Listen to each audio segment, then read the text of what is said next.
Hello everyone, welcome to my new blog. তো প্রথমে Indian blogger চ্যানেলে জানাই তোমাদেরকে স্বাগতম। আর আজকের ব্লগটা হচ্ছে যে কেরালাতে কীভাবে ইন্দিরা তৈরি করা হয়, তো সেটা তোমাদেরকে শেয়ার করব। তো দেখতে পাচ্ছ এখানে আবার একটা খুব সুন্দর একটা 3D মডেলের বাড়ি রয়েছে, আর এটাও কিন্তু একটা 3D মডেলই বাড়ি হবে। তো সবথেকে মেন যেটা বিষয় যে কেরালাতে কীভাবে ইন্দিরার তৈরি করে, কেরালাতে প্রতিটা বাড়ি ইন্দিরা তৈরি করা হয়। তো চলা যাক, চলো দেখি কি করে ইন্দিরা তৈরি করে।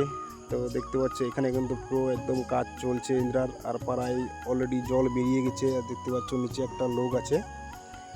আর এই ইন্দিরা তৈরি করতে কিন্তু পাড়ায় এদের সময় লাগে 2 থেকে 3 মাস। আর এই যে দেখতো কাজের লোকগুলো, এরা কিন্তু কেরালের লোক, মালয়ালম। এগুলা কাজ কিন্তু কেরালার লোকেই করে।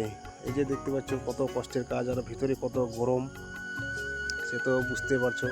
আমরা বাইরে কাজ করছি তাতেই এত গরম লাগছে, দেখো কীভাবে টেনে টেনে উঠাচ্ছে। আর এক একটা সময় লাগে এগুলো 2 থেকে 3 মাস, আর খরচ কমসে কম 2 থেকে 3 লাখ। আর প্রতিটা বাড়িতেই কিন্তু ইন্দিরা তৈরি করা হয়। তো বন্ধুরা, ভিডিওটা তোমাদেরকে কেমন লাগলো অবশ্যই কমেন্ট করে জানাবে। আর ভিডিওটা ভালো লাগলে অবশ্যই লাইক, কমেন্ট, শেয়ার করবেন।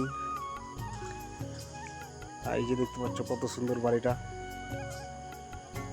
তো আজকের জন্য এইটুকুই, টাটা, বাই।